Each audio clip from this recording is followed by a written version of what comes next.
hours. Drops the mic like Thor's hammer, boom. Chasing M40, scheming plots in the writer's room. Lord Triage stitches stories, threads of the loom. Pop culture dissected, every panel consumed. Comics, anime, films on rewind. Deep dives, we leave no frame behind. Like the story of Dracula, or at least his origin story, as a tragedy. We take you inside. Super breakdown, it's one wild ride. X-ray the pixels, every Easter egg's exposed. Marvel the DC where the fandom explodes. From Akira to Gotham, the saga unfolds. Where the narrators of myths. Oh my god. Wow, holy shit, shapeshifter. The shapeshifter. Open the doors, it's a super breakdown. We're cracking the code. Let's touch on Blackheart real quick. We just some shit and give. From the pages to the screen, we take you inside. Super breakdown, it's one wild ride.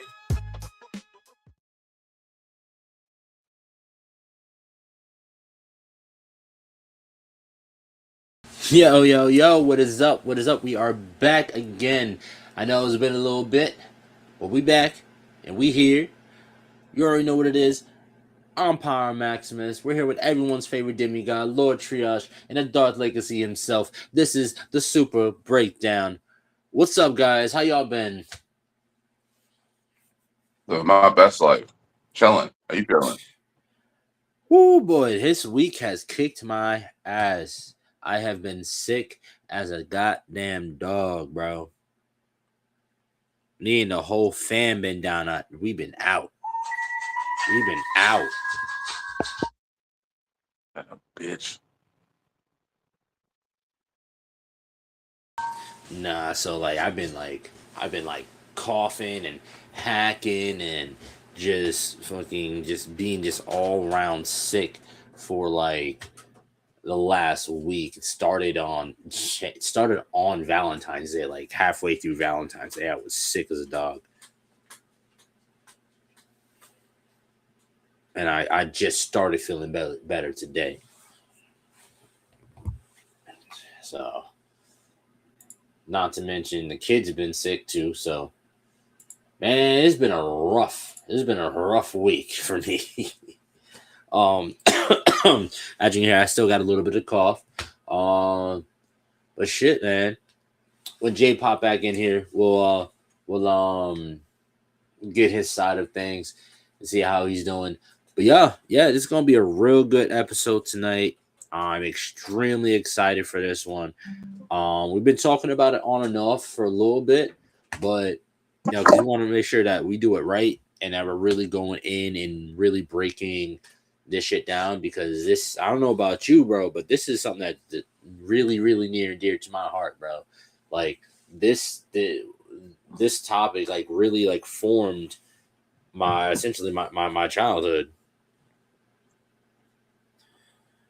No, I could definitely agree with that. It's definitely a big part of my introduction into anime, and definitely gave me a good respite after school. Oh yeah, absolutely. For me, I had really bad insomnia when I was younger, so this was my late nights for me. And the thing is, like Toonami, it's actually, and for those of you guys who didn't pay attention to the posts, we are talking about the block, the amazing, glorious block of television that is known as Toonami. So, Jay, before you dropped out there, we was asking how everybody was. How you doing, brother? I'm doing good, man. I'm doing good. Yeah, sorry, I couldn't hear you guys, so I just dropped out, came back in quick. No, it's perfectly fine. Yeah, man. Toonami was like, if you were excited about anything as a kid, that's what you were excited to watch. Yeah. For me, it was like two things. I mean? It was like two things: coming home after school and playing video games, and at late night watching Toonami. That was really my first exposure to that kind of animation, because like before you see that kind of animation, you can't imagine something like that. Like you can't imagine somebody drawing like that really either. Yeah. It's really specific, and it makes what you're watching just so much more iconic. It gives you a special feeling. It really does. Just, I don't know. No, I feel you because like on top of watching anime, I also grew up watching Rugrats, shit like Rugrats and a lot of these like American drawn cartoon SpongeBob, Rocket actually, like, Power. Yep, cartoon. Well, I don't know. I feel like Rocket Power was a. I feel like it was a cartoon. 100%. It was 100% a cartoon, but I felt like it had the essence a lot of times of anime. You know what I mean? Yeah. Yes. I feel like from the action to like even sometimes like I can't say dialogue because Rocket Power was like super fucking childish and shit like that, but even shows like Courage the Cowardly Dog or yeah, like they drawn shows, and then when you go over to Toonami and you're seeing actual anime, you're like, oh, whoa, didn't even know that was another level. Yeah. This is another level, man, of like drawing and animation. Oh, especially back then in the 80s and the 90s, that art was different. That art was fucking different. Yes. We can never get something like that now. But yes, Toonami, like this is shit that I'm talking about. This is what I mean. Toonami is a topic that you get somebody talking about Toonami, bro. You're gonna be sitting and talk with somebody from like the 90s up, even till now. It's over. You get them talking about Toonami. We gonna be sitting here talking for hours about fucking Toonami, right? Facts. So, with that being said, yes, we are talking about Toonami. Before we dive too deep, let's talk about our first introductions to the programming block that is Toonami. Triage, how did you first run into Toonami?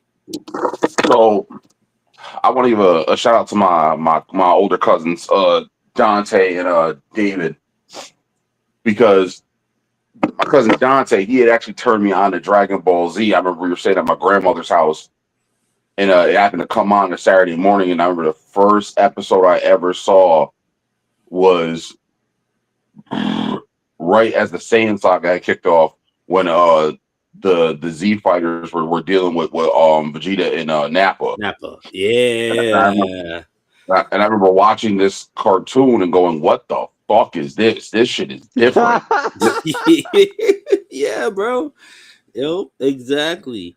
This shit is different. And it had a level of style, a level of art. There was that underline, not even underline. I wouldn't say that. It was a very prevalent culture that was in that. That wasn't in other stuff. Yeah. And the thing that was also cool is that with unlike other traditional cartoons at the time, you actually got to see actual combat. So it's like, yeah, yes, that was another major thing. And blood, and blood. It always tickles me because they say that the Z fighters are martial artists, but you don't actually really get to see them use martial arts per se. No, they just all stand there and let the aliens fight. No, you just see lines in the air as they're punching because they punch so fast. But like my whole thing was like watching that was you actually have to see actual combat. Like if you watch the Batman animated series from the 90s, like some moves got done, but there was never no like hand-to-hand combat to that extent. If you watch Spider-Man, Spider-Man never punched nobody. There was no punches thrown. Like it was all web. You know what? This is true. All web. Like you actually physically saw on Dragon Ball Z people getting punched in the face. You know what I mean? Like you didn't see that. I watched in other cartoons. Get ran through by Frieza's horn. I watched somebody get ran through. My personal favorite is just the Cell Saga. Yeah, exactly. I'm just saying, like, where else were they showing another man eating another man whole. My God. Well, see, once again, you got to make it weird. You got to make it weird. Turn him into a cookie. That's what I'm talking about. If you look at the Boo saga, Nah. We're not. cookies. See, we're not going to shine past it like he didn't say that. He said the Cell Saga. Boo I was the did. one turning people into cookies. That's Cookies, one. yeah. Yes. Two. Yeah. Two. Like you had to do the whole creepy pedo thing with Cell absorbing 17 technically being a minor. Don't make it weird, man. Don't make it weird. Whoa, that's not where I was going. Sure it wasn't. Sure it wasn't. And anywho, so I was going baseline We with that. just saying skipped right that. over that. No, hold on. We need to clear the goddamn air now. Hold on. Hold on. We need to clear the damn air real quick. I said nothing about. I jumped right minors. to Boo when I said cookie. Even though I said Cell. But so I was just talking about a man swallowing another man. Yeah. Pause. See, once again, you're making it weird. You're making it weird. No. I'm telling you the joke I was trying to make. That's what I was referencing. Oh my God. You want to talk about? I was talking about him swallowing minors. Whoa, no. Listen, I don't know who put who in whose mouth. I don't know who took who into what. Listen, this shit's weird now. It's fucking weird. Anywho, the point that I was trying to make was the fact that this was such a milestone, such a pivotal thing in my mind that I couldn't remember what the cartoon was called. I couldn't remember when it came on after seeing it that one time. I kept trying to find it again and I couldn't. But I distinctly remember the style and the art. So I remember like when it first gets promoted, it's going on immediately if you saw it again. Mm-hmm. Because it was so distinctive. When it first gets promoted, it's being put on Cartoon Network. I remember seeing the art and I remember seeing the outfits. I remember seeing the characters. I remember going, I remember this cartoon. So I was like, all right, I gotta start watching it. So I remember, once again, the first episode where Raditz crash lands on Earth because they put Dragon Ball Z on before they did Dragon Ball on Toonami. Mm-hmm. So it's like, I remember sitting on my parents' bed, literally Indian style, with a fucking with a fucking bowl of popcorn, literally watching this first episode of this cartoon. Like I vividly remember that to this day. Yeah, man, dude. Yeah, for me, core memories, dude. Yeah, that is a core memory. You will remember that for the rest of your life. Absolutely. For me, it was the same situation. I remember seeing the art style of this anime. I was like, "Oh, this shit's dope." And it was just, I was laying on the couch one night, and I had a big screen TV on. Big ass, giant ass boxes. My family had money at the time. But so I'm laying there and I wake up and I roll over and TV's on and I see these robot motherfuckers jumping from building to building. They had and it was all different like races and shit like that, but they was all cybernetically enhanced in different ways, and there was all a team and shit like that. And I remember seeing that. And then completely forgot about it. And then I ended up, I think it was like a year later, two years later or something like that. I ended up staying up late on my own, just flicking through the channels. And I was like, let's see what's on Cartoon Network. It was my first time. I was like, I've never watched Cartoon Network this late at night before. Okay, let's check it out. And boom. It was there, fucking Cyborg 009, my first fucking anime, and I sat there, I fucking watched through it. I actually started rewatching it recently, and it was on fucking Toonami, along with Inuyasha, Wolf's Rain, Big O, fucking damn. Why am I drawing a blank? Fucking Zoids, which we will be talking about soon. Zoid's New Century, fucking it just the list goes fucking on, dude. The list fucking goes on. What about you, Jay? Yeah, some of the early shows, like I was trying to remember, and it was hard. They had they had so many hits early on too. Yeah, and that was the thing. Go ahead. No, go ahead. I'm getting on that in a second. Go ahead. Yeah, no, I was gonna say Dragon Ball Z was something that I watched all the time. I can remember my parents. Well, mostly my dad like didn't care, but my mother was always like checking to see if I was watching disease, checking to see if I was awake. You know what I mean? Because I wasn't supposed to be awake. Yep. But Zoids, like you said, oh my gosh. I like normally on a block you don't see that much interaction with the audience separate from the actual show. Ooh, that's another big thing. You remember all those triage? Yes. Yeah. Go ahead, Jay. Go ahead, Jay. Ooh, like, Jay on one. That right doesn't happen. You know what? Like in today's, I mean, I don't watch kids television anymore. You know what I mean? But I don't think stuff like that happens, at least today. Maybe there's a lot of, well, everything's on social media now. Back then, that was the social media. The only show I've ever seen in more recent years that interacts with the audience or is that deep in material that where it's like it's got like a cult following, it was Young Justice. Okay. Yeah. So you mean like just like in general, just like 1 second, hold on.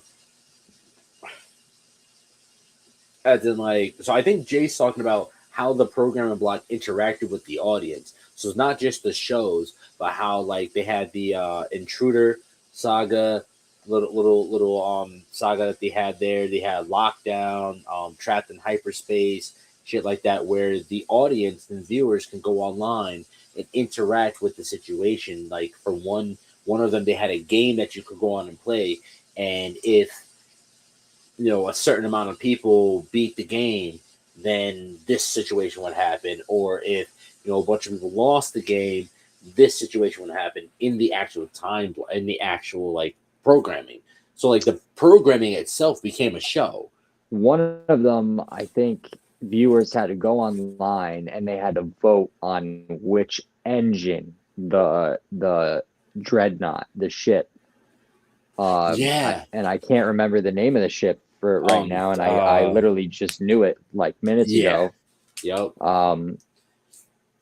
Oh my gosh. But anyway, viewers had to decide like which engine the ship was going to receive.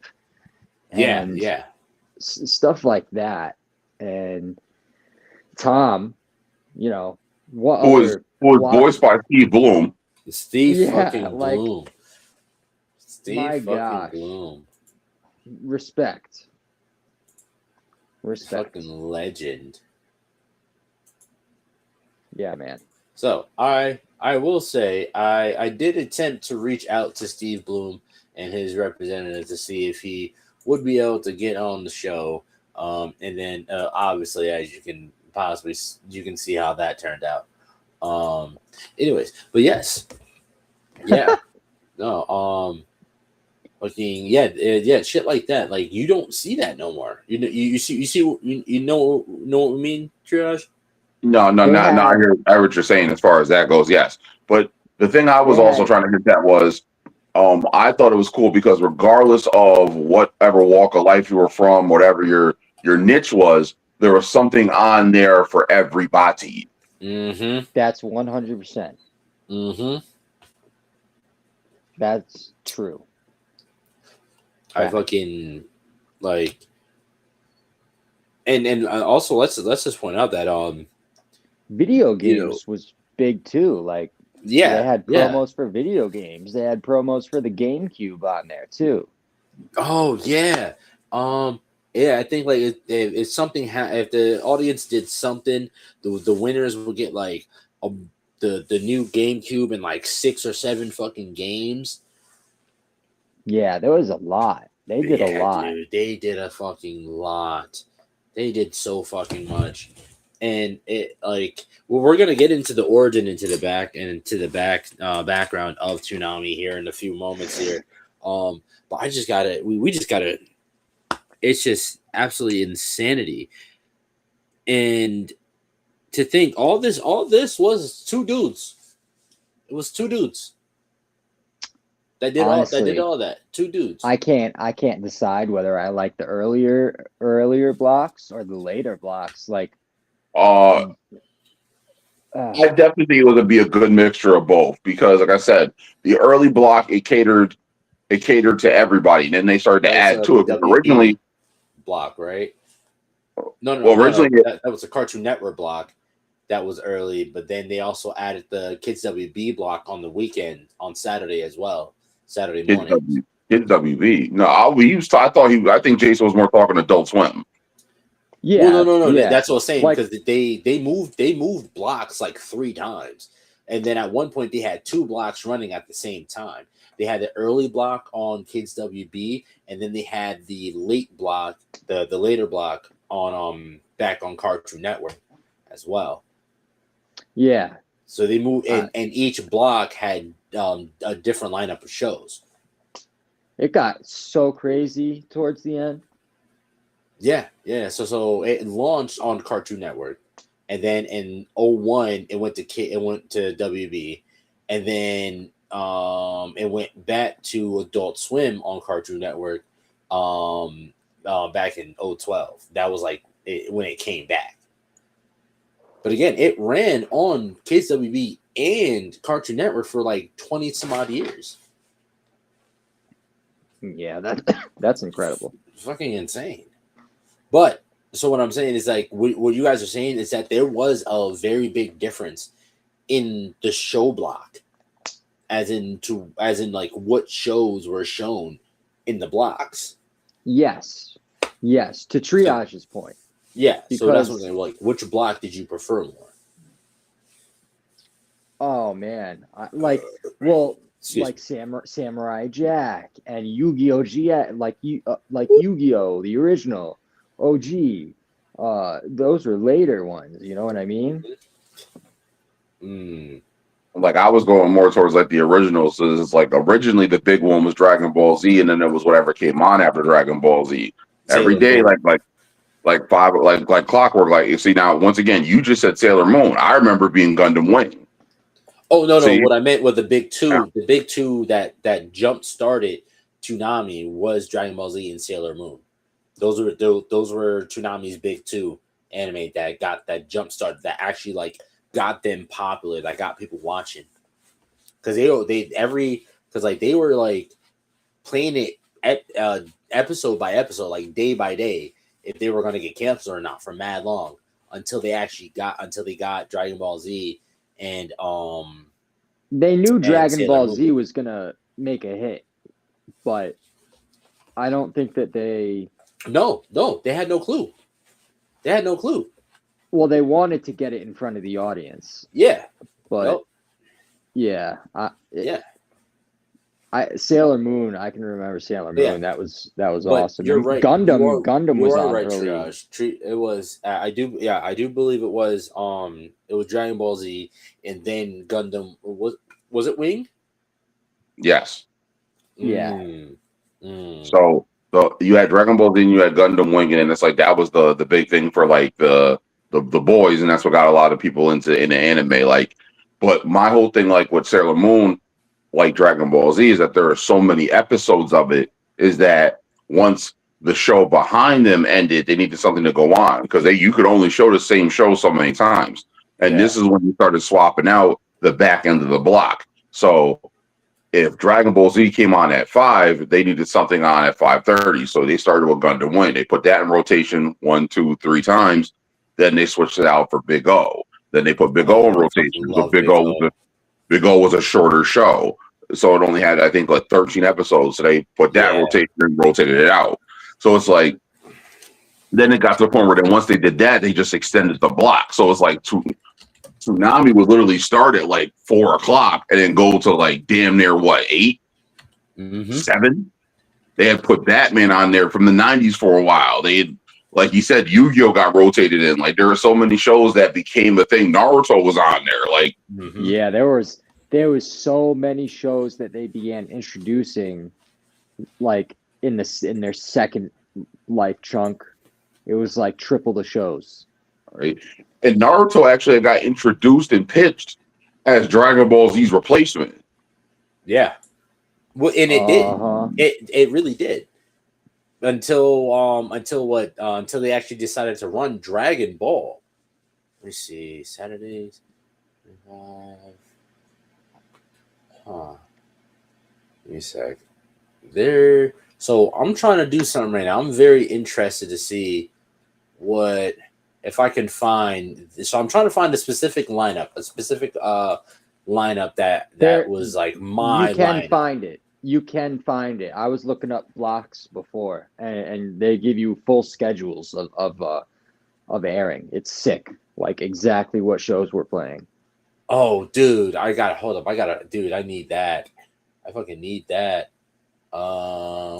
Check this from 02.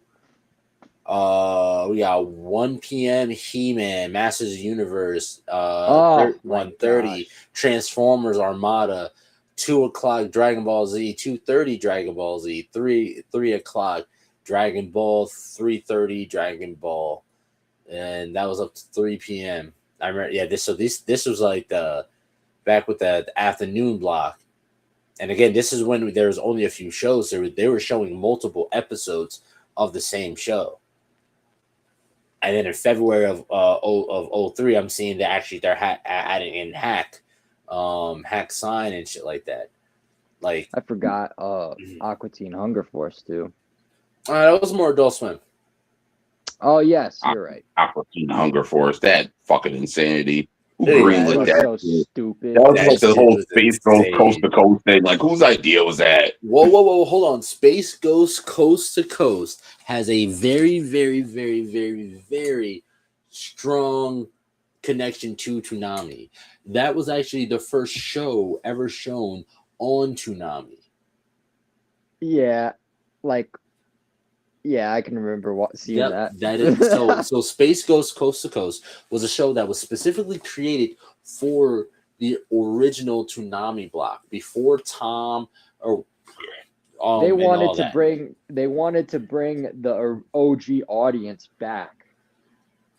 Like yeah. So this shit is from like way back, right? And that's when they did Space Ghost, because remember the Hanna-Barbera stuff was still going real hard, because you had Space Ghost and you with Johnny Quest and shit like that. Because the first person, the Moltar, who was, if I remember correctly, was the villain of Johnny Quest. Moltar was like an old cartoon. you're talking about the character that was there before Tom. Yeah, the character that was there before Tom. Because Yes, when he was Tom an first actual person. arrives, when Tom first arrives, he says, "Hi, I'm the new Moltar. You can call me Tom." Yeah. Yep. So Moltar ended up becoming an actual like position, you know what I mean, as like the showrunner or the host, the Moltar or whatever. But yeah, so Space Ghost Coast to Coast was the first like show to run on Toonami when it first originated. So that's crazy that you brought that up. That's so crazy that you brought that up. So let's get to the background real quick. So Toonami was created as a American late night television programming block that broadcasts Japanese anime and American action animation, right? So the whole thing was it was supposed to really be geared towards action cartoons and anime and stuff like that. It was on Cartoon Network's nighttime programming block, Adult Swim. It was created by Sean Atkins and Jason DeMarco, and the program by William Street, which used to be a part of Cartoon Network Productions, right? So when it came to the name, right, the name, if I remember correctly, like they didn't have a name for it at first when they first dropped it. But eventually ended up becoming Toonami because they mixed the words cartoon and tsunami. And then, if I remember correctly, like right now, because I haven't watched Toonami in a long time, but currently the block is airing. It does Saturday nights from like 12 to 4 a.m. Right? Yeah. Yeah. So again, like it's man, this shit got roots. Shit got roots, man. Shit goes back, and like there's just so much to fucking talk about when you're talking about like Toonami, because there was a rise, a fucking huge surge of Toonami, and then it got canceled, and they shut Toonami down. Yeah, so it came back. Tom said goodbye. I think it was one of those things like where it was the death of the Saturday morning cartoon. So yeah, it was. There was a big genre change between the 90s to the 80s to the 90s. Excuse me, to the 80s to the 90s to the 90s to the 2000s. Like there was a very big shift, and it's like I remember getting up early on Saturdays and Sundays to watch cartoons. I had to break myself from that routine all the way up to my damn near 20s. So it's like. Yeah. Because I was still getting up early because I was hardwired. I couldn't wait to get up. It's like once I got older, it's like it wasn't there no more. You know what I mean? So it's like yeah. Yep. So my whole thing with that is that if the modern day kid now don't watch cartoons, no, they'll just go on their phone while they're still in bed. But even then, there is no modern day Ninja Turtles. There is no modern day Transformers. Kids TV, Jet X, Fox Kids. There's no more. There's no gone are the days of Saturday morning cartoons. Yeah, I see your point. That's what Triage is saying. Yeah. There's no more programming block because there's no more audience for that. Isn't that insane? Is that so insane that was like a generational thing? Like yes and no. Single generation? Yeah, no, I agree. Yes and no. Yes and no. So like and the wild part is technically it's not even 2 generations, it's 3. Because you could even go back to like when televisions first got put in the homes. Like back when TVs were black and white. Like you could go back to even that period of time. Like I watched. Yes, waking up Saturday morning to watch cartoons. Yeah, yep. Hell no, that shit even goes even further back than TV. That goes back to the Still Belted radio, bro. Listening to those radio programming blocks. Looking at the watch, like, all right, this is the time that I know that this person's going to be on air. The whole family gather around the radio. Dad up there tuning the radio to the to the proper station. He's got to stand in a certain angle to make sure he get the frequency right. The family just sitting there listening to essentially a description of a show. Waking up early on a certain day to catch your favorite show, like at on the radio, was probably always a thing on the radio. But Saturday morning was always known for cartoons. Like that was. Trish, that was such a fucking great point, dude. That's such a fucking great point. I wonder how long the Saturday morning cartoon era lasted. Somebody should look that up real quick. Well, no. So I think, like I said, I think the death of it transitioned. Like, well, for example, look at a show like Young Justice. Everyone who I know was sat through that absolutely loved it. Them first 2 seasons, fucking golden. And that went from being primetime Cartoon Network to them losing the audience with a show like that. So it was like, how? Yeah. But it's also one of them things like where has the modern day kid's focus changed to the point where he can't or she can't focus on whatever the material is, to the point where they can't sit and watch the stories that go from 2-3 days to over the span of a few weeks. Yeah, I think that they would get bored because it's not fast enough. Immediate. It's not immediate gratification. Yes, perfect. Yes, and the birth of the streaming service also caused damage to that too. Let's not forget that. Yeah, it definitely did. But god damn, I'm gonna sound so fucking old when I say this, but I blame the cell phone.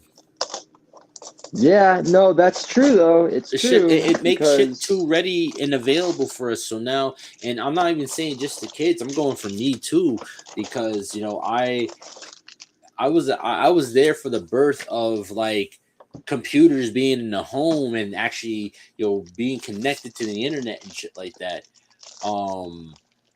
And we all are. We can all speak for that. That also, I feel a little bit of those effects as well. When it comes to, it's like, all right, that having that instant gratification, to a certain extent, and it's because we got our cell phones where we can get everything right then and there when we want it, when we need it, when we don't need it, even when we don't fucking want it. It's all right there, ready and available for us. And again, gone are the days where you gotta wait a whole motherfucking week and have a specific time. Because if you woke up later, if you missed that shit, you missed that shit. You would have to wait for it to come back around in the block rotation. Dude, listen, that literally taught kids to set goals. Yeah. Just said time. Think about that. My mom, you know how many times my mom barked on me because I would be late for doing everything. I'd take Matt Long News, and then on Saturday morning, I'm up, ready to go, sitting at the fucking TV on the dot so I could watch fucking Teenage Mutant Ninja Turtles from the 4Kids TV, the 04, I think it was Turtles, or 02 Turtles? 03. 03 Turtles. Damn, I missed it. How can we teach our young people to want to attain a goal like that? But my mother would bark on me. She said, "You'll be late to every goddamn thing else, but you want to be on time to watch your goddamn show on the Saturdays." Yeah, like seriously. You know what I'm saying? You know what I'm saying? But what I loved the most was about Toonami was Toonami. Well, is, let's say, is. Not was. Toonami is, and I love it. It's awesome because it was a paradigm shift. You know what I'm saying? It's like you had your Saturday morning cartoons, but now you had your Saturday night cartoons too. You know what I mean? Your Saturday night anime, right? And you know what? I give it up to Toonami because if it wasn't for Toonami, I would not have ever seen my favorite anime of all time. So I know Bleach didn't air. I forgot about Bleach 1,000-Year Blood War, bro. I was literally just about to bring that up. Well, it's not. I don't think they aired Bleach back then. I think on Toonami. I think Bleach was a cartoon. It was an Adult Swim air. Okay. Right. Okay. But it was because I was waiting up to watch Toonami that I was seeing the promos for Bleach when it was first airing here in America, before it even first aired, right? And it was because I was sitting there waiting for the for the Toonami block to start, and then I was like, oh, that shit look fire. That shit look fire. Let me watch this. And of course, lovely. It aired at 8:00 p.m. every night, and on Adult Swim. Oh, it was either 8 or 9. 8 or 9, I can't remember. And I was just sitting there waiting for it to start up, waiting for Toonami to start up. And so, you know what? Might as well watch this first episode since I heard it was coming out. I don't ever get to see first episodes of shows. So I'm gonna catch the first episode of this. And that's how I got introduced to my favorite anime, by sitting there waiting for fucking Toonami to pop up. You know, but here's another thing that I will say, and I definitely want to get you guys' input on this one. How do you feel Toonami? Damn, I don't know which one I want to go with first. All right. So let's go. I'll go. How did Toonami affect the? How did it affect? How do you perceive the effect on the generation, right? So based off what you've seen, how do you feel Toonami has affected that generation? So I think Toonami gave a generation of children who felt alienated, who felt different. It gave them a different source of material to entertain them. It gave them a deeper respect for different cultures, because the whole thing with the Japanese theme to it, especially with a show like Dragon Ball Z. Yeah. And I think it also gave people a very good appreciation for storytelling.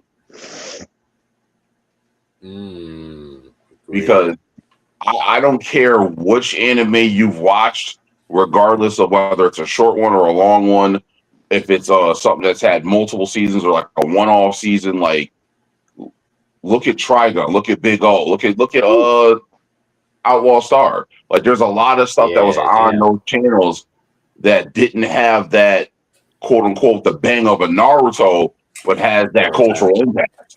Yes. Yep. Yeah. Yep. Even Cowboy Bebop was actually a decently short anime as well. Listen, I always said if anyone should have played Spike Spiegel, should have been Keanu Reeves. Absolutely, absolutely. And you know, and that's the thing, because like, and for me, what I perceived on the generation, and please in the comments, y'all say what's up, jump in. Oh, wait, we got on up in here. Hold up, Lloyd Midnight, what's up? Toonami definitely opened the doors so that it could evolve past trading VHS tapes. No, because remember, again, there was some times where you had to pop that VHS in and you had to record that shit so you can rewatch it when you had the chance. Nah, I think he meant like when they first appeared, they were on VHSs. Like for example, the Frieza saga was still going on, but I distinctly remember my cousin. I just shout out again to my cousin Dante. He had the Android saga, like where Trunks first pops up and kills Frieza on VHS. Yeah, I remember. So I had a friend when I was working in this restaurant. He was Filipino, and he's like, my favorite anime, Dragon Ball Z. I remember when we were younger, we used to get trade-ins, like imports of the VHSs of Dragon Ball Z, and we used to sit there as kids, all gather, the whole family and everyone gathered around the TV and watch Dragon Ball Z, and then we'd have to wait until whenever we were able to get that in, you get the next VHS in to watch more. That's so crazy, man. That's so crazy. Yeah. What's up, gang? Thanks for the views. Thank you guys for the views. Definitely. Everyone, this is Lloyd Jones of Midnight Comics. Go check them out. An absolutely amazing black family owned and operated comic book and manga company. Absolutely amazing. Love these guys. They have amazing work. Go check them out. Where I was going? How affect the generation? Yes, the cult. Yeah, how affect the generation. When you look at it, I'm gonna go from the Tom era, because I wasn't watching it back in the Motar era. I was a Tom 1. I was like Tom 1 era, because remember, there's different eras based on what Tom you were interacting with. And for me, I loved kind of like the vibe of it, that Japanese hip hop, like skater alternative kind of vibe that was going on, that fit the late 90s and early 2000s. You know what I mean? Anytime you watched, Toonami, the music itself was like futuristic, like hip hop. Yeah, almost like techno, techno hip hop. And then when you watch, you're always seeing like clips, dudes, Asian dudes skateboarding and shit like that. Like it gave a real like Japanese street vibe to it. And I just thought that shit was so fucking dope. And I feel like that part right there really like forged this era as well, with the whole feel. Because remember, we had Tony Hawk going big back then. The pro skate games and shit like that. All those games were really, really big. That skateboard scene was really, really, really fucking big. There was Godzilla War of the Monsters was big. I think they should. Yeah. shit like that. Yeah. You know what I mean? And yes, so Lloyd says, question, is Toonami where you found your first anime? Yes, we were saying for me, Cyborg 009, for Triage, it was Dragon Ball Z. And then what did you say, Jay? What was your first anime that you were introduced to? For you, Toonami? I think I saw Zoids first, or Gundam, Zoids or Gundam? Yeah. Yeah. Yeah, and that's the thing. Toonami was that first place for all of us. I kind of feel like I want to put it this way, but it's weird to put it this way. It was like, it's not funny enough to go with. But no, it was kind of like when I talk about Toonami and I talk about anime, it's like, so when was your first time? You see what I'm saying? Because anime, it's something like that. It's truly life changing for somebody who's never even really seen anime. Like my son, he really kind of just got introduced himself to anime, really. Because he loves My Hero, but we've never let him watch My Hero Academia or anything like that. But he's gotten to play the games and stuff, and so he's gotten to fall in love with anime kind of from a distance. Because I'm not very traversed in, a lot of young kid anime. I didn't even know there was a lot of that, but he ended up stumbling across. He took it upon himself. He's like, I want to watch anime. I can't watch My Hero because it's too violent.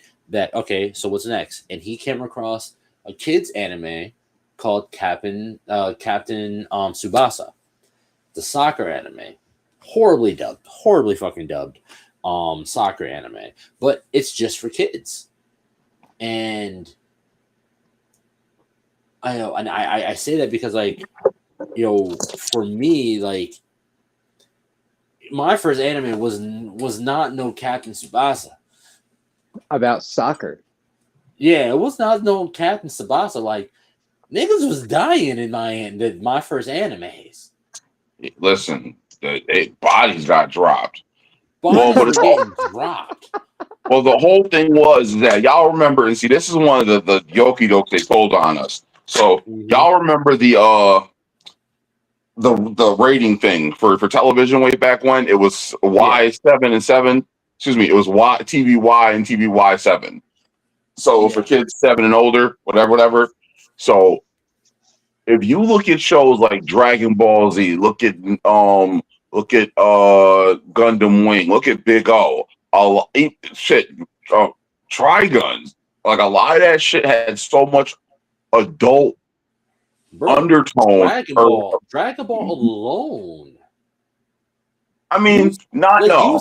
No. You see Gohan whip his dick out in Goku whip his dick out in piss. You see his penis. I don't see once again. Why is it gotta go back to dicks with you? I was going more along like aside from the dicks that they were showing, bro. Bulma was like fucking younger than 18. And Goku was fucking sitting there smacking her crotch area and took off her underwear while she was sleeping. This old man fucking Roshi want to sit there and say, "Hey, I'll help you out if you show me a little some."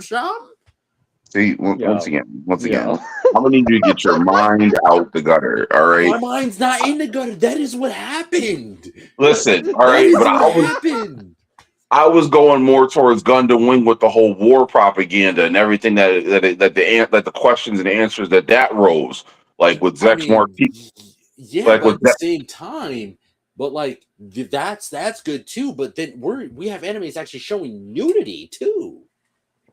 We got war propaganda, nudity, people getting holes put in them. Like the first time Bulma sees Goku, she pops the nigga in the head. She shoots him, headshot. She pulls out the blicky, pop, and pops him. Toonami was not the place for kids. Like, look right here. You seen his first completed anime was Neon Genesis. For their daughter was Neon Genesis. It's not a place for kids. Like they needed to have like Toonami before it started. It needed to have Dave Chappelle at the beginning there talking about you best not bring your kids. Well, I think But the like war propaganda though, the fact that it was that on shit did go later crazy. meant 'Cause- that it was supposed to be for an older audience anyway. Yeah, But you have a yeah. great point right there, Shrez, with the war propaganda. Though, if you look at Big O too with the war propaganda as well. Ghost in the Shell. Look at that. That is fuck, dude. Yeah, wow. I never really thought about that. I was being fucking militarized before I even knew it. Yeah, it is very like militant.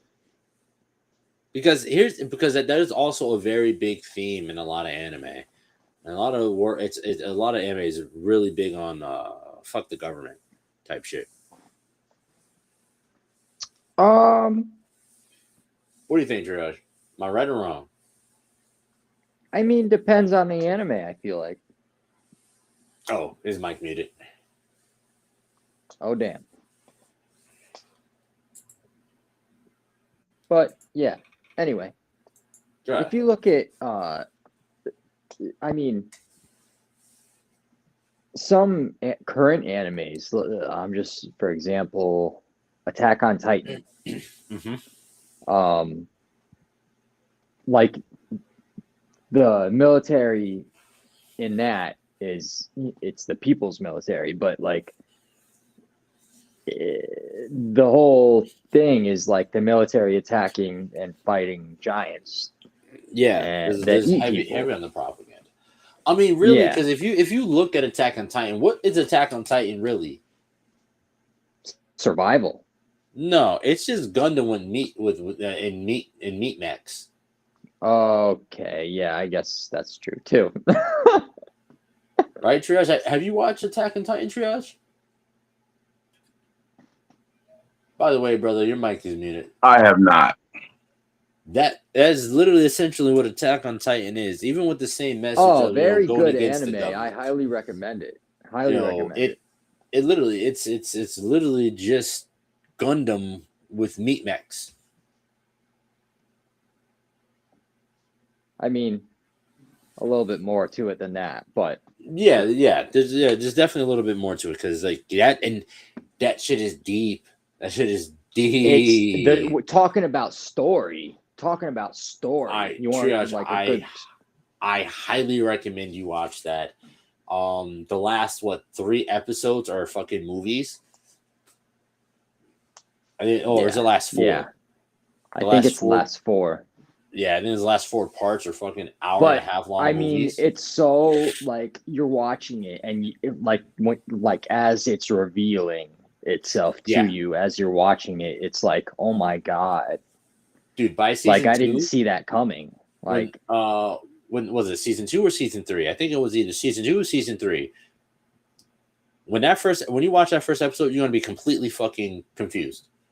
Fucking confused. Yeah, and then you're not gonna know later what on. And then you learn later on, like who it was. And then it's gonna fuck your brain up so fucking hard. Yeah. But no, and like when it comes to Toonami,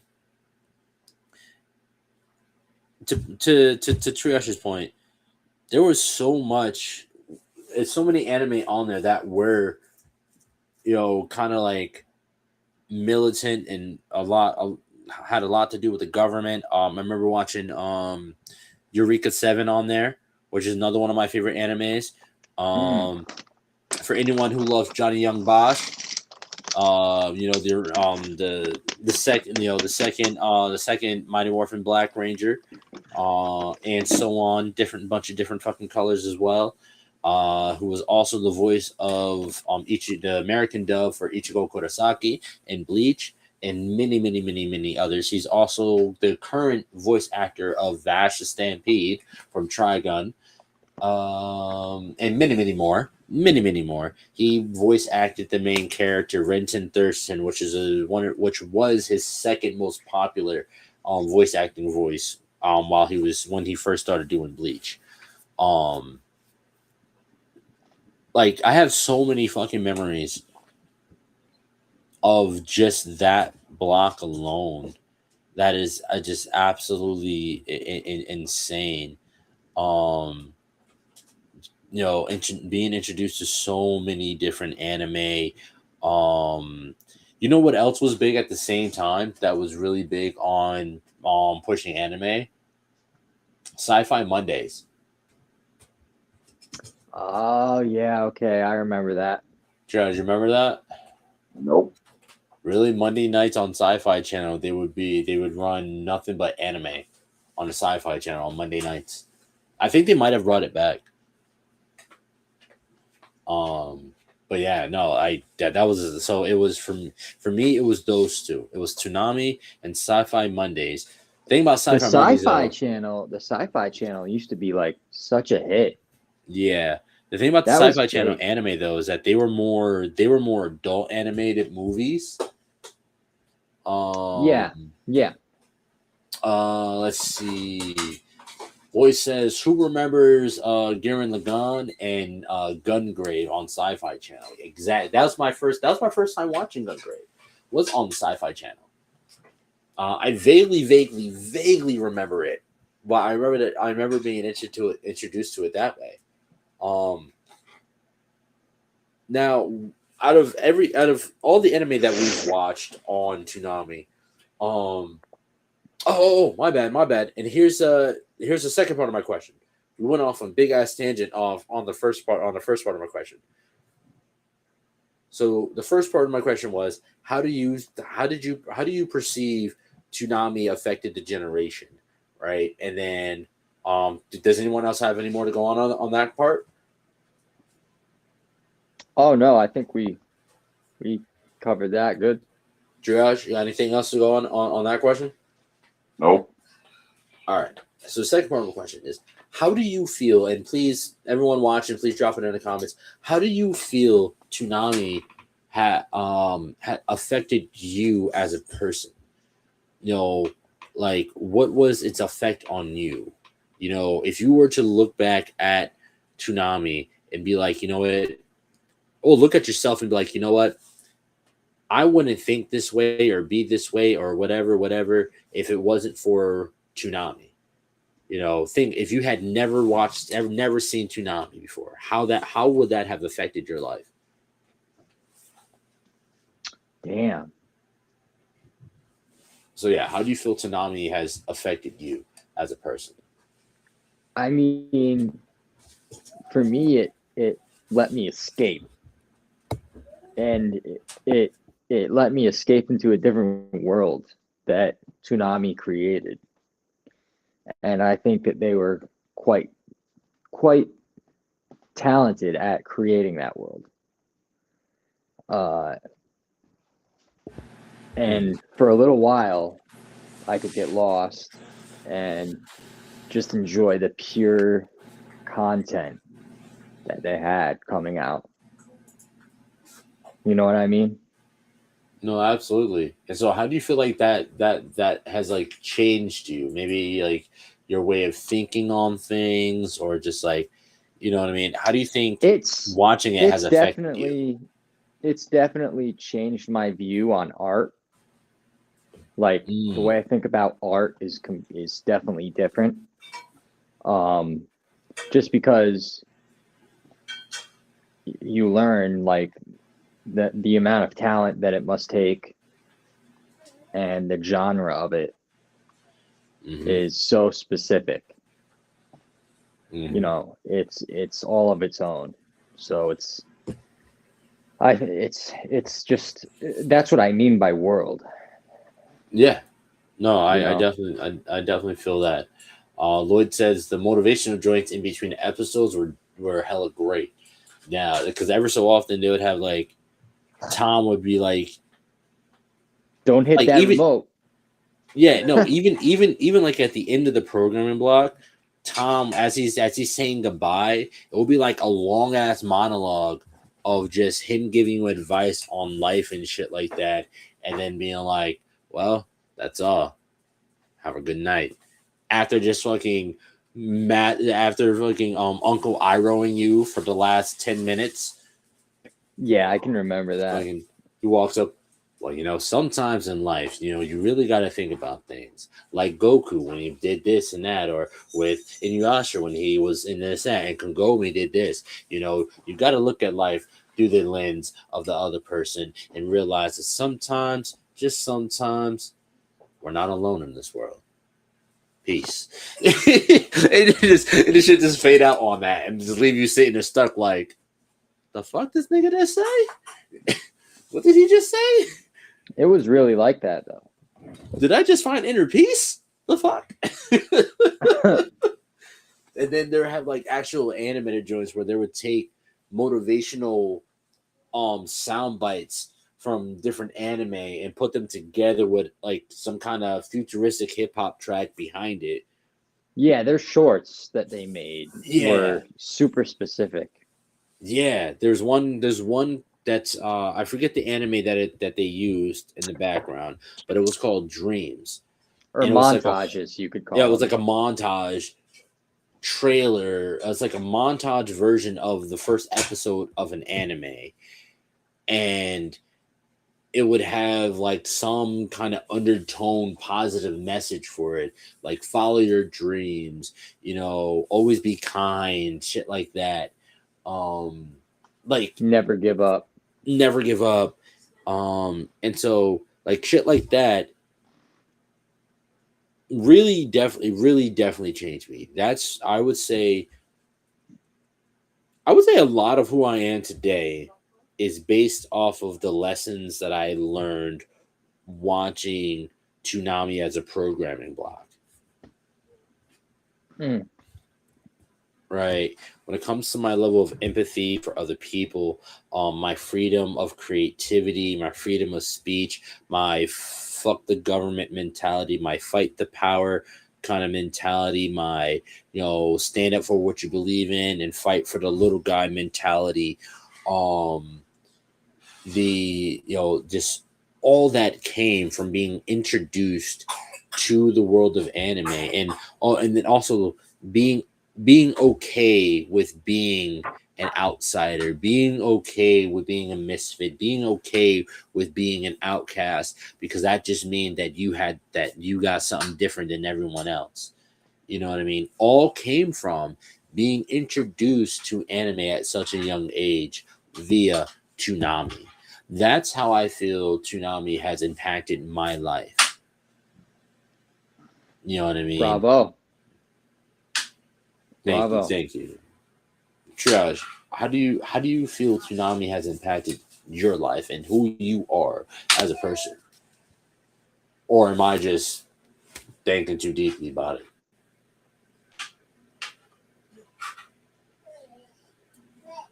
Josh? You there, brother? Yeah, not my fault. So there's some feedback going on over here. I'm not sure what that is.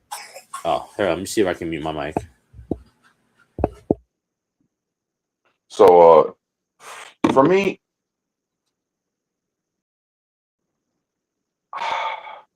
it has given me a deep appreciation for something that I probably would have never got anywhere else, or something else I wouldn't have gotten exposed to. And it's also one of those things where it's cool because regardless of who someone is or what walk of life someone's from, I have met several people who I never would have thought were into anime that were. Toonami is very big for making anime pop culture in America. Yeah, it is. I know quite a few game bangers that be talking about, yo, man, yo, you better say you like Goku, I'm gonna punch you in the face. Straight game bangers, hardcore game bangers, been to prison like 3-4 times, talking about, yo, man, yo, you better stop playing, bro. Yo, when I punched him in the mouth, it was like the Rasengan went off in his face. I'm like, you was just talking about shooting a nigga the other day. Now you're talking about throwing Rasengans at niggas' faces. Crazy. You know what I'm saying? Some of the hoodest, most hardcore ass motherfuckers that piss me off every day because, bitch, you Try to throw me in a goddamn trash can because I had Yu-Gi-Oh cards. Now you one of the hardest niggas out here playing Yu-Gi-Oh. Stop playing. Pissing me off every damn day, nigga. You bullied me because I was a nerd. Now you're the nerdiest motherfucker ever. You're more nerdy than me. That goes for a lot of people who listening right now. If you're listening, I can't wait to talk about the next arc of 1,000-Year Blood War. I'm gonna hit you up around then. But you're absolutely fucking right, Tiraj. Like from so many different walks of life. Like I remember I was sitting in a bar one night and they had what was it? I'm trying to think of the anime that they had on. I think it was My Hero. I think it was like season 2 of My Hero they had on. It was oh shit. Wow, my memory should not be this good if I'm in a bar. It was season 2 of My Hero. No, it was it was season 2 of My Hero. It was in the training field arc when they first went off to train with the bunny people. I forget their name. The bunny group of heroes. And so, but yeah, that was like, and I'm sitting in the bar. I'm hanging out with a friend of mine, and I look over and I see this group of white dudes, and when I say white dudes, I mean flannel wearing, trucker hat wearing, yeehaw, crack a Bud Light, chilling with the boys, ha ha, you know what I mean? Type white dudes. This sounds like it got real racial real quick. I don't know what's happening. But I am very confused right now. Not race, just a specific area being from, right? Like kind of like southern, like out in the boonies type dudes you'll see, right? And I'm not gonna lie, I was the dick in this situation. I was like, too easy. Yeah, no. I was the asshole in this situation, and they was watching, and I was like, huh, what do they know? And the dude heard me, and he was like, what do you mean? What do I know?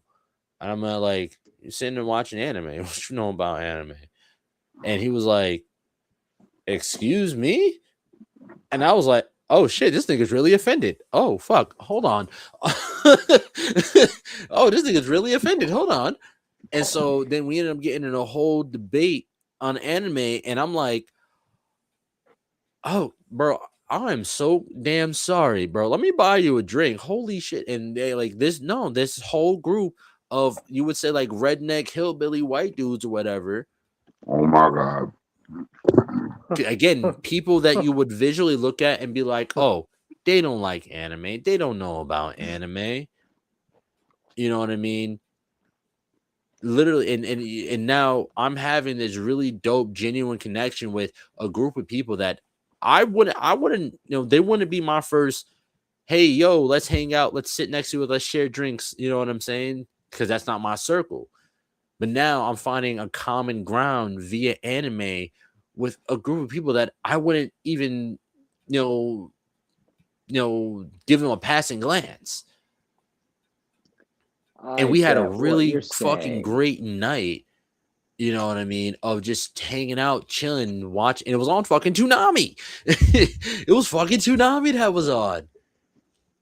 And we had a really fucking great night hanging out, just chilling, talking about anime with a group of people that I've never even seen before. I've lived in Schenectady my whole fucking life. I've never seen these people before. They don't even look like they even live in the city. You know what I'm saying? And I'm just like, and now I'm having such a genuine fucking connection with this group of people. Mm-hmm.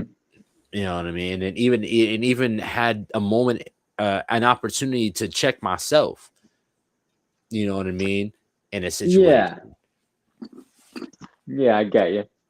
So I that is such a fucking amazing point, Jiraj.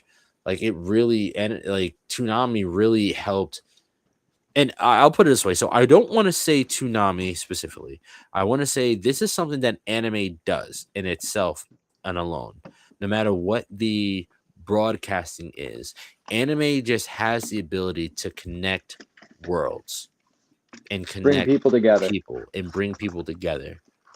And what Toonami did right was that it properly introduced it to our civilization on this side of the pond. You know what I'm saying? Yeah. Yeah, Because definitely. if somebody was just like, here, watch this Japanese cartoon back at that time, it was like, the fuck out of my face with that shit. But the way Yeah. Toonami introduced the American populace to Japanese art, you know what I mean? Because again, before Toonami, anime was here in America. The first two animes that had ever premiered and been shown here in America was Astro Boy and I think it was like something about a tiger or some shit like that. But even then, it was still creeping in. You saw it in little hints of Mega Man. You saw it in little hints of Sonic. You saw it. Well, those are Japanese Mega games. Man, Yeah, you saw it in Japanese games. You saw it in the Transformers. You saw it in Ninja Turtles. Yeah, like those are very big staples of modern day culture, and they were already influenced heavily by, like you said, on the other side of the pond. Yep. God damn, this is a good motherfucking episode. Oh, this is a good motherfucking. I knew this was gonna be a good motherfucking episode. I knew it was gonna be a good motherfucking one. No, yeah, and there we go, right there. Like you just said, like that introduction, like it introduced. I feel like there's a lot of IPs that we would not have today that are American made, if not for anime, the introduction into anime. Let's see. Lloyd says, "Don't forget Gigantor. Gigantor.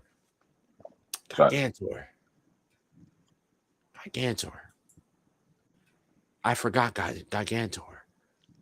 What was Gigantor? I'm thinking of a Godzilla monster.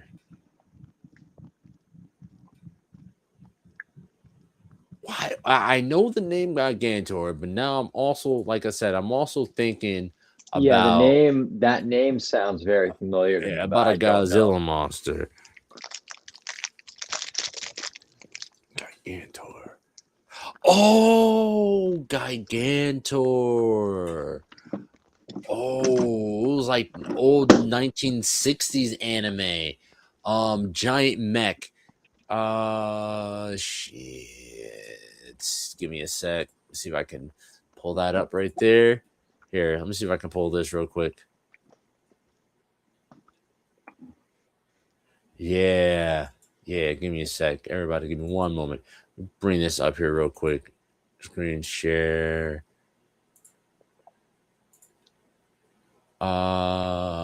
Image. Okay. Gigantor. Oh man. Yeah, Gigantor. That's literally like the Iron Giant. Yeah, yep. That's like the Iron Giant was a remake of Gigantor. Mm-hmm. And let's see, and we definitely can't forget Tobor. Yeah, and the Eighth Man. Ooh. Yeah. And again, we can't. So if anyone's interested, when it comes, remember I said Astro Boy was one of the first animes that were introduced to the American populace. Go on Netflix and watch Pluto. Pluto is pretty much a prequel / origin of Astro Boy. Gotcha. So I highly recommend watching that. It is so damn good. So damn good. But yeah, fucking Gigantor. Wow. I can't believe I almost forgot that one. That brings it back. Here, I'm gonna bring up Tobor just for everyone to remember. Fucking Tobor, the eighth man, not Tobor the Great. The eighth man. Oh my. Whew. That is old. Also known as just the eighth man. That is old. That is very old. Holy shit! Here we go.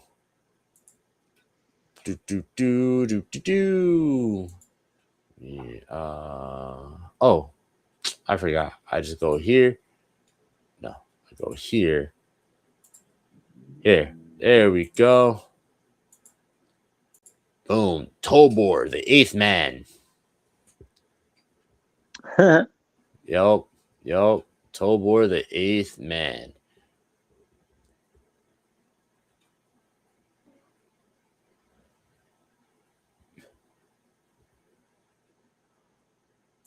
What can you do? Who can you call? Triage, you remember this guy? I remember the name very, very vividly. Tobor, the eighth man. No. No? I remember the name very, very vividly. Very, very vividly. But then also let's also not forget Speed Racer. Speed Racer.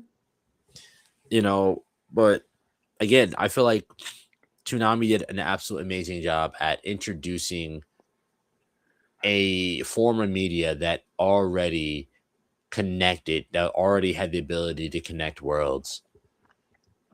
You know what I mean? Yeah. And it did it in a way that was digestible for the American populace at the time. It fit where the American populace, where our brains were at the time. You know what I'm saying? Yeah. It spoon fed us fucking anime, and it was absolutely fucking amazing. And then I brought back let's run it back to even just the all the damn audience interactions. I know, You know what I it was mean? so Like, insane. those just were so fucking insane. I think the only one that I don't remember is Stuck in Hyperspace. The last one that they had did, the Stuck in Hyperspace one. I don't remember that.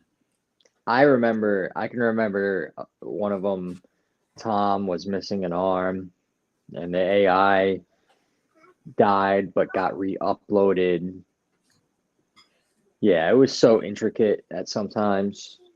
Yeah, I think, which one was that one? I think that was a later. I remember him missing an arm. Yeah. I do remember him missing an arm. Does anybody remember what like little mini storyline in Toonami that was? Because the first one was the intruder, and that was like that black glob or whatever that was. That was after actually. I think the ship got destroyed, and they were on a planet. They were then on a planet, and they had to. That's where they set up shop. Oh yes, yep, I remember. I think that was right after the lockdown one. Now, question: does anybody else remember a period where Tom wasn't there? Where it wasn't Tom that was hosting? It was like two robots that were hosting. That was later on. Yeah, it was definitely later on. But do you remember? Was it just me? Does anybody else remember that? I'm trying to think. Who was it? I don't remember it, but because the first era was Moltar era, and then it was Tom 1, Tom 2, Tom 3, and Tom 4. That's when they got canceled. Then when it came back in 2012, that was Tom 3.5. Then it went from 3.5 straight to 5, and then right now we got Tom 6. I don't know why I specifically remember there being two little robots that were taking the place of Tom. I don't remember. Give me a sec. Let me look this up because I know I'm not bugging. Triage, do you remember that? Nope. Damn. Give me a sec, y'all, because does anybody other than Lloyd, do you remember that? I know I'm not bugging. I swear I'm not bugging.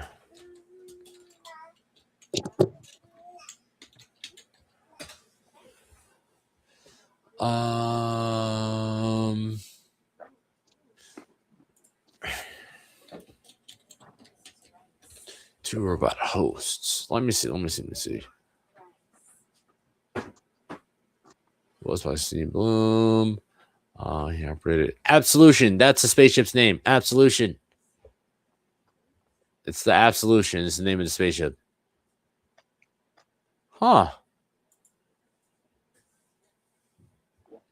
Well, then maybe I am bugging. Maybe it was a fever dream. But okay, I guess I can't find it at all. But no, man. That was Toonami, it did a lot. It did a lot. You know what I mean? It did a lot for the culture, it did a lot for people individually. It gave like Jay said, it gave a lot of us a like an escape. It gave a lot of us an escape. A place that we can sit there and we can just zone out and just be be part of something different in that moment in time.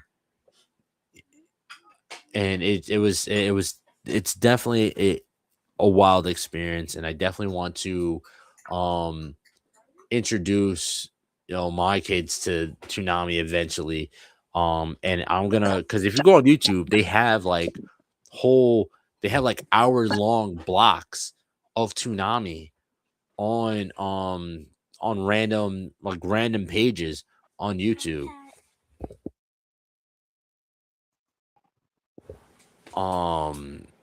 So like we can really go back and rewatch all these things that we used to watch when we were younger. Like leading up to this, I was going back and watching like Moltar era Toonami. You know what I mean? Like it did, like, I don't know.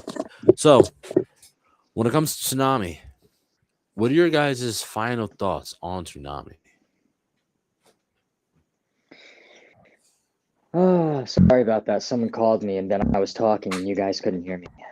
No, that's fine. Triage.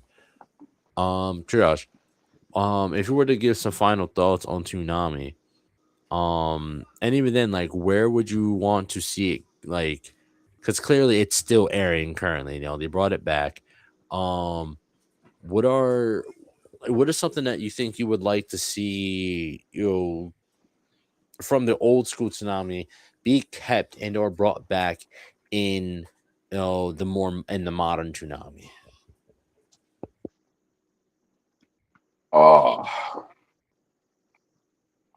That's such a loaded question, because I think Toonami is in itself was catching lightning in a bottle. I think it's one of those things where it was the perfect time, the perfect place, a channel that had a lot of people's attention. And I think, because of the way society has changed and the way the world has changed, I don't think it could ever really be done to that level of extent, because, like I said, there are certain cartoons to me that had that same level of promise or that same level of show that don't get passed along or do just as well. Like, don't get me wrong, certain things get cult following, certain things get acknowledged, but there will never be another Toonami, just like there will never be another Saturday morning block for kids. It was lightning in a bottle and someone dropped it. Ooh. Oof. Damn, that's, yeah, man. Damn, I can't fucking argue with that. Like, that's a very, very fucking solid breakdown of that.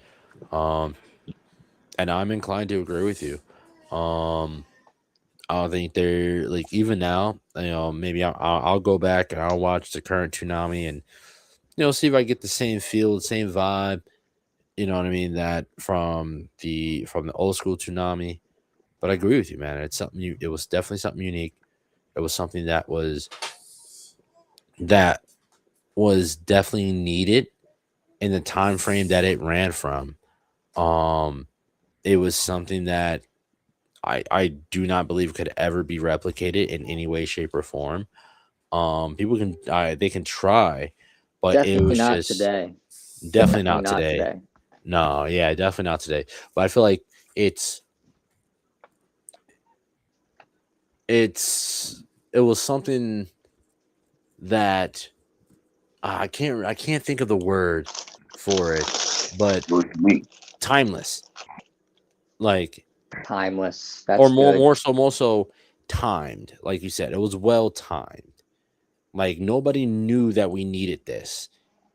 It was They did, absolute. yeah. The people did it like like Scott Atkins and what's his name which one DeMarco. They didn't even know what they had in their hands at first. And again, like I said, for the first like year, 2 years of Toonami, every episode could have been their last. I just watched a little documentary on it, and I was just like funding and shit wasn't certain for every episode. Like They had to convince their superiors that like people wanted to see it. no, not even that. It was just skating by on viewership, that it was doing good enough that it could stay on air. Wow. Right. But then once they introduced Dragon Ball Z and Sailor Moon, these high profile animes, their viewership fucking skyrocketed. And then they just started doing whatever the fuck came to their mind, and it just kept sticking. It just kept sticking and kept sticking. But it's also like one of those things where if you look at the promotions they had, look at Rising Sun, where they would show where they started putting stuff on Saturdays and Sundays. Look at fucking the midnight run. The Midnight Run, Adult Swim. Like let's also not forget the stuff that we had on there. We talked about Dragon Ball Z, but a whole generation of girls know Sailor Moon because of Toonami. I still don't understand why there's no Sailor Earth, but whatever. I never Sailor Terror or whatever. There's a whole generation of children that know who the Ronin Warriors are. There's a whole generation of children that know about Samurai Ronin Troopers. Fucking Samurai it's like, Troopers. It's crazy. It's so crazy how so many different generations like let's connected. Let's not forget Toonami Rewind as well, that they were doing that little block there. Sailor Moon, Dragon Ball Z Kai, Naruto, those are really the big three. And then at one point, it got to a point where it was just showing Dragon Ball Z Kai for 2 hours straight. 2 hours straight. How funny. And then we had the Super Saturdays. Let's not forget about fucking Super Saturdays. That was fucking amazing. That was an amazing time block right there. That was really where we saw a lot of like majority of the like early 2000s and anime really were at, from Dragon Ball Z to Transformers, He-Man and shit like that. Gundams and all those other things, Samurai Jack. I remember one time I remember they did a Samurai Jack marathon. They used to do marathons, man. Yeah. They literally streamed I think they streamed an entire season of Samurai Jack. Mm-hmm. I can remember that marathon. Yep. I think I remember. I'm trying to remember. I think I caught a marathon of fucking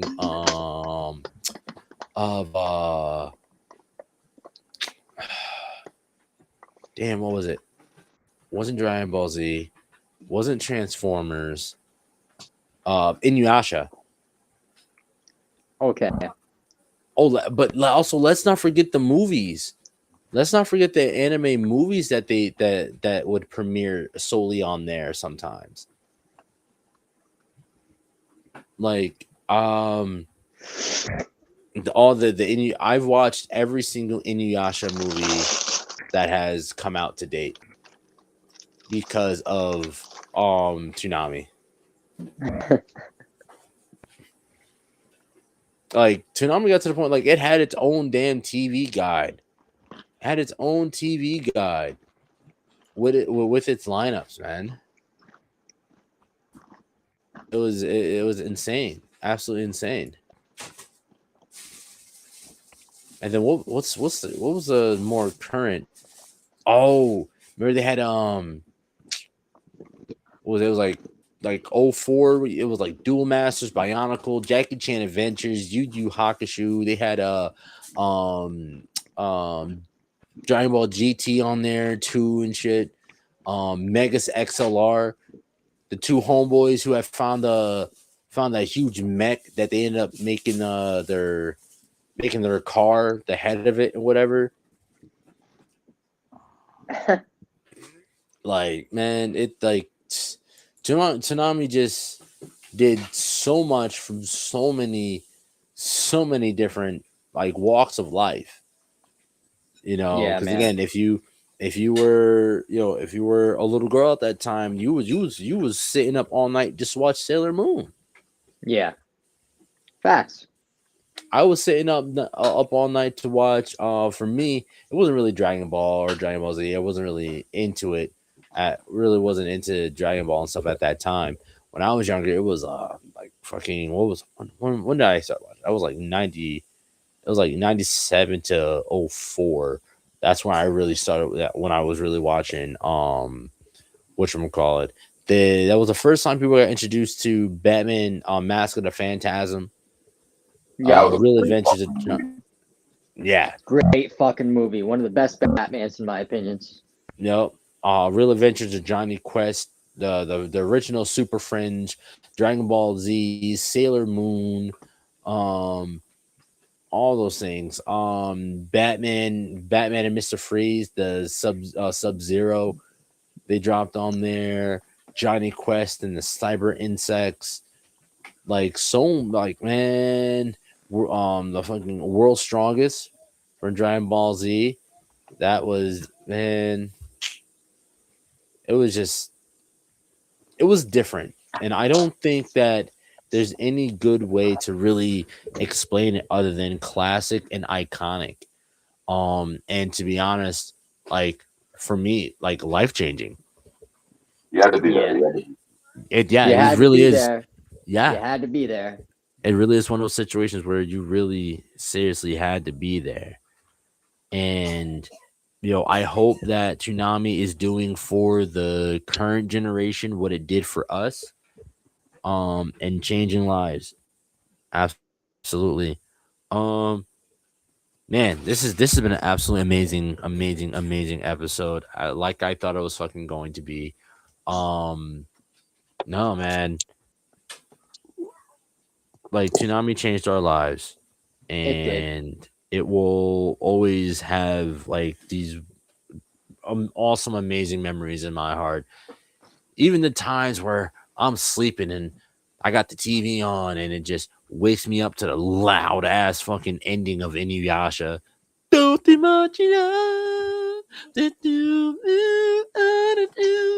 Dude, I can just remember peacefully falling asleep to Toonami. Yes. Like every kid has peacefully fallen asleep to watching Toonami. Yup.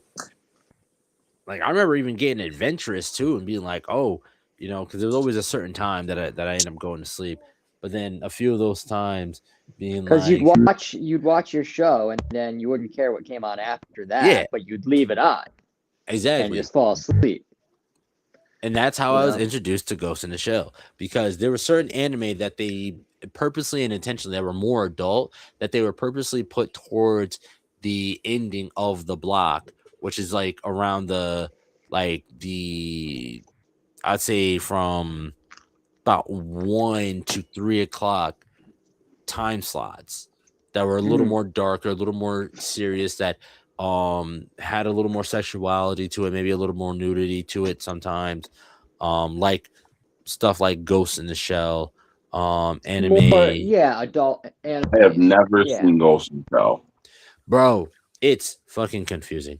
It's absolutely fucking amazing. I've seen snippets, like clips. It's good. Yeah, it's fucking good. I recommend sitting down and watching. So there is like 3 kind of original films. Not I don't want to say original film. So there's one original film, and then they did the remaster of the original film, which is exact same as the original film, just better quality better quality animation, right? Which again, their animation was not really that bad to begin with, but they redid it computer hand drawn. Revamped it. Yeah, high def and shit. Right, so there's that, and then there's the one that you heard about Scarlett Johansson did, which was a damn near rip, like live action rip of the original movie, almost damn near live action rip of the original animated movie. Like, you know how we always say certain shit doesn't translate well to screen. They damn near translated the whole fucking animated movie to screen. It's fucking insane. But yeah, I highly recommend watching the original movie first, because that's what it started. It started as a movie, and then that movie, it did so well that they ended up making it into an actual anime.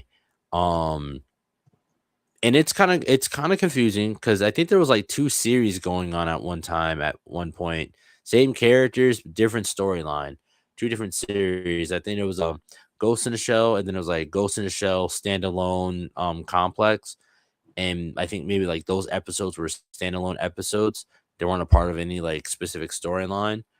But yeah, like, bro, the story of this shit, it's fucking insane. It's nutty. Like, you really got to pay attention to really understand what's going on in Ghost in the Shell. Another anime that I was introduced to, well, it was an anime movie that an old friend of mine introduced me to, and then I found out did end up airing on Toonami. But Vampire Hunter D. That name, yeah, that sounds familiar. Yeah, it's an old 80s anime, hand drawn. It's an animated movie about vampires. Think Priest. Remember the movie Priest? Yes. Yeah. You've never seen Priest with the vampires? Nope. Carl Urban, cowboy vampire. I've never seen it. Oh. But yeah, think of it kind of like that way. Wild Wild West vampires.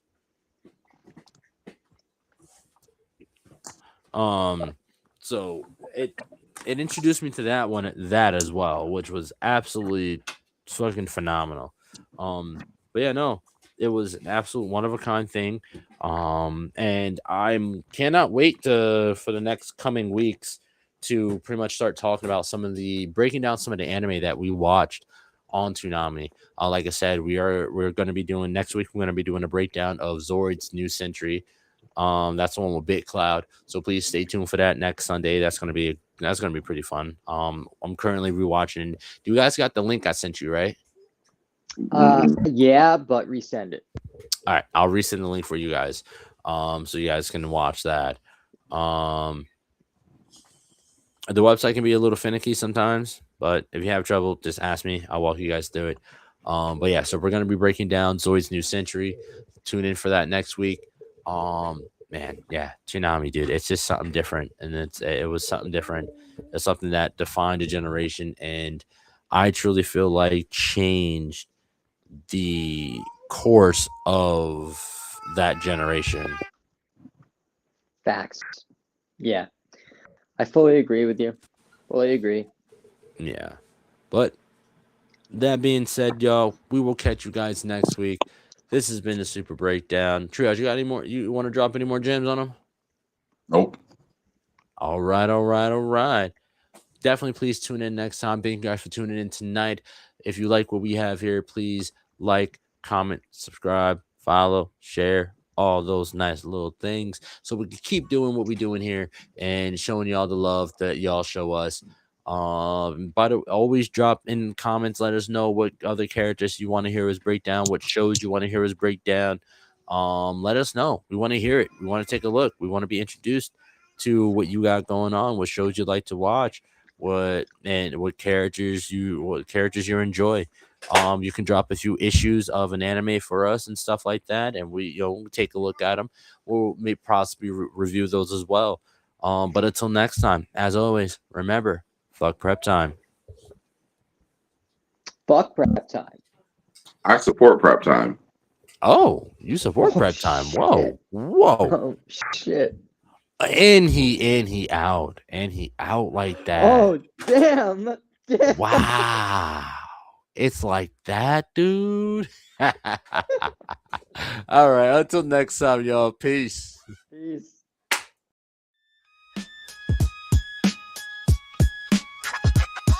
Our Maximus drops the mic like Thor's hammer, boom, chasing M40, scheming plots in the writer's room. Lord Trios stitches through his threads of the loom. Pop culture dissected, every panel consumed. Comics, anime, films on rewind. Deep dives, we leave no frame behind. It's the super breakdown, we're cracking the code.